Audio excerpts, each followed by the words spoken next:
parameter. Yeah. So how it will look like is it will basically form a slicer with which I'll be able to change the number of movies I'm showing here, and it will indicate which exactly movies am I showing. So if I change, see here I have 19. If I change it to say 9, it will change according to that. And it will basically, so say here we only have the number that we have selected. If I selected 9, so we only have 9 movies, but say suppose we also want a detailed analysis of all of the movies, and we want to choose which exactly of the ones we want to show. So this is basically how it works. The data set directly comes from Wikipedia, since I think you can see that these are all superhero movies. So the data comes basically from here. Highest grossing superhero films. So I'll connect directly via web, and I'll use the hyperlink here. Yeah, so it will basically give me what all of the, like a preview of all of the possible tables that I could get from the web page. And greatly enough, this is the first table in itself is exactly what I require. It's a rank, the film name, the worldwide gross, and reference. Though we don't require reference, but it doesn't really affect much to my exercise, so I'm going to leave it with that and directly load instead of transforming. The parameter that I'm trying to use, it basically creates sort of a slicer. So whatever number, in whichever way we want to use that parameter, it changes the data accordingly. It's in modeling. So if I go to modeling and use what if parameter, firstly I just have to give it a name. I'm simply writing what if. And since in the table I have a total of 50 movies in here, so similarly I'm going to change the maximum to 50, and increment I'm keeping it 1. The data type here, it's basically whole number, decimal, and fixed decimal. So according to the selection in here, the increment can be changed according to that. And I want a slicer added to this page, so I'll just press OK. Yeah. So I have the slicer in here, and right now it's not selecting anything. It's basically 0.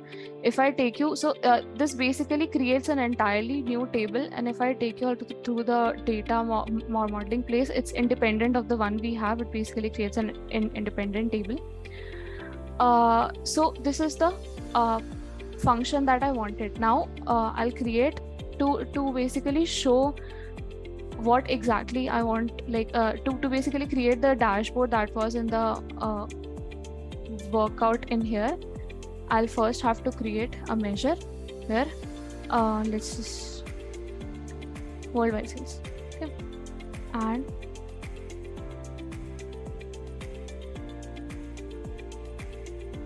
yep, this is one of the measure I'm creating, which will basically give me a sum of the sales in here. If I take it to the table view, this is the worldwide gross. So this is one thing, and there is another measure that I want to create. This I'm doing to connect this slicer with the graph that I'll be showing. So let me just write it down. It will be better that way. I'll create a variable that will be selected top and selected value, where the value would be of what if parameter that I have. So it will basically give the number of whatever we are choosing in the slicer, and in the return function I'm going to use switch, and if it's true, so what I'm trying to do is, if the selected top, that is if whatever number we are choosing in the slicer is 0, I want the entire data all together.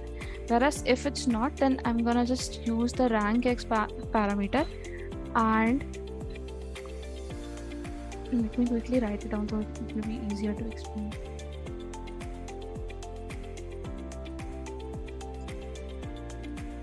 Yep. So I'm basically ranking the entire film names with the worldwide sales, and I feel that if it is less than the number that I have selected in the slicer, then I want all of them to show, like I want the sales to show according to that, and I'll close the bracket. So this is one of the measure that I'm creating, and I'll quickly copy it. Like I'll show why I'm using it like that. So I'll create this and this now.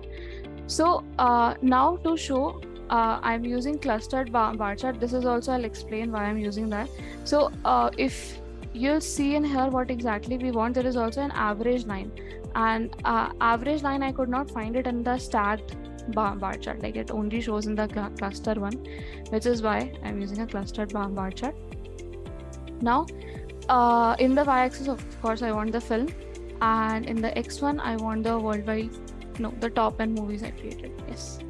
So now you can see that since I have not selected any of the number in here, which is why it's showing the entire data set. If I change it to, say, suppose this, so it will show according to that. This is one part of it, but as I said, say suppose like this graph is only showing the number I've selected in the what if parameter, but I want the entire data to be in here, which is why I'll select this table. I'll add film, worldwide gross, worldwide sales, and I'll filter the entire table with this because I want descending order wise. So basically that, and I want another one which will basically act as an indicator, like it was in here, this circles that will indicate how many of them have I selected in the parameter. So for that I actually copied the entire measure because I'll quickly change a couple of things in it. This time I want movies, but I also I exactly want an indicator. I'll remove this, and instead of worldwide sales, I basically want the number to be 1 and 0. I actually had I actually explained this in the conditional formatting and how you can have icon. So yeah, so I'll basically add that new indicator part in here, and I'll conditional format it as icons. So before that, you can see that wherever how many films we are selecting, it's getting changed according to that. So if we are selecting 7, so 7 is getting 1 and the rest is 0. I'll use conditional for formatting, and in that icons. Yeah, so if the value is equal to 1, which is not a person, it's just a number, then I wanted to show the bubble filled with green. And if the value is equal to 0, then I wanted to show blank. And I'll remove this, and okay. Okay, I need to change one other thing. So right now the icon will be of left of data, but I don't want that 1 or 0 entirely. I just want the icon. So I'll change that, and it will work now. So whatever number I change, these indicators are going to change accordingly. This is basically how the what if parameter works. Yeah, so this was one of the exercises. There is one more. So this is one of them, and second is a sort of a simpler one. It's a very simple thing, but I thought it could be useful whenever we are working through the dashboards. Custom sorting. So this is sometimes I have felt it too, that sorting is done in a very typical way, and there's not much of ways in which there's not. So say suppose if I don't want to sort in a way that is given to me in the options, I want to sort it in a completely different way, that I basically feel that it could be a little difficult. So this is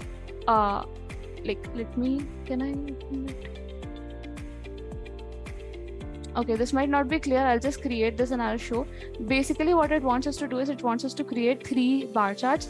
First, will sort it by total units. Second, it will sort it by there's this conditions given, that first we want to have rural, then urban, then mixed and youth, and thirdly there's an entirely different field which is called segment, and it wants the bar chart to sort by segments ascending order.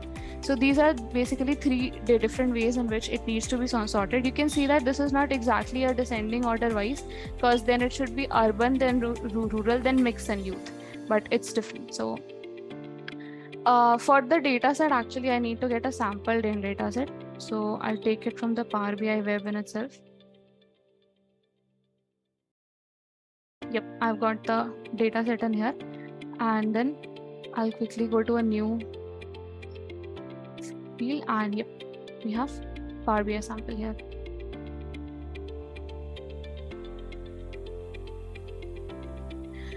Yeah, so I have the sales data, a lot of sales data. I have a date table. I'm not exactly I think the geo table is basically a geographical representation of where exactly am I talking about. And this is these are all the tables I have. I won't exactly need all of them, but so first of all, let me quickly go back to this. Yeah, so we want to have sales versus category, like sales and total units by category. So yep.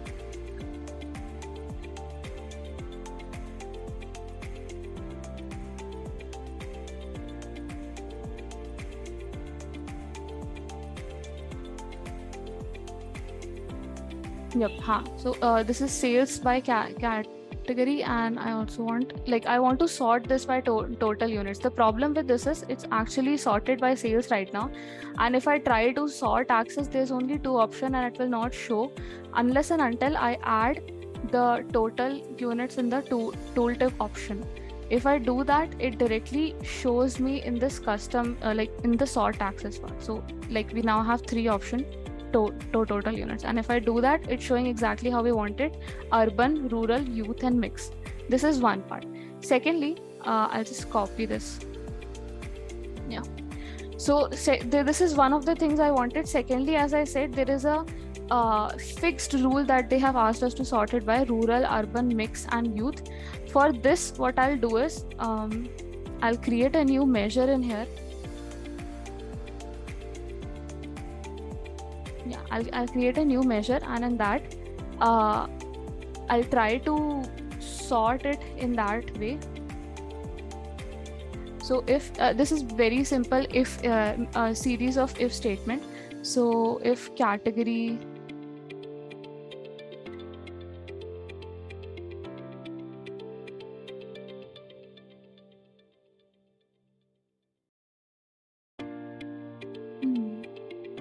I'm not exactly sure why it's not showing the category option in here.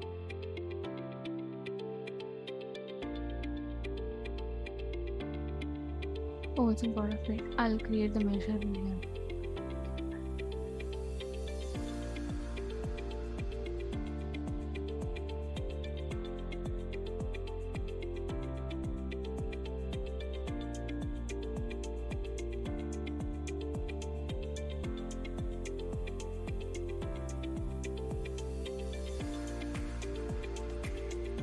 I have to go through it again. So basically how it works is if the category is rural, I number it as 1, and yeah. I think Anushka, you might need to create a new column instead of new measure. Try that out. Oh yes, that could work also.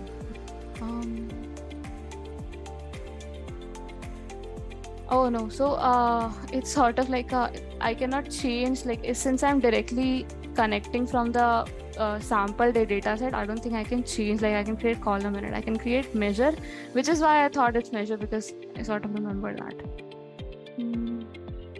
Yeah, so basically Anushka, since it's live, the data is connected live, we don't have data table, but what we do here is the same. For example, in product we have this category column, so we'll make one more column and give it value. So basically whichever for example there are 3 categories ABC, we assign values 1 2 3, and then we sort that column with respect to the value, and then here in the visual itself we'll sort it with respect to the category. Now since we have assigned the value, so it will sort. Yes, exactly, that is basically what I was saying. Yeah, okay. Exactly, so since I this is connected live, I cannot change, I cannot add column in that, but yep, that is one. And the last is, I'll quickly do that. This basically happens similarly. So if I add, no wait, not segment, not the category part, only segment part. Yes, So if I add segment in here and I want to change it by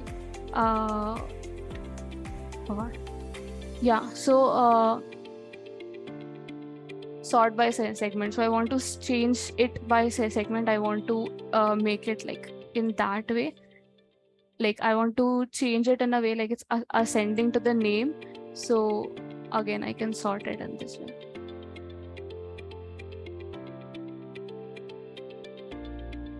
It's in descending order. So yep, this is another. This is basically all I had. I'm not sure. So I changed the category, but I'm not sure. Something must be wrong. But yeah, this is all I had.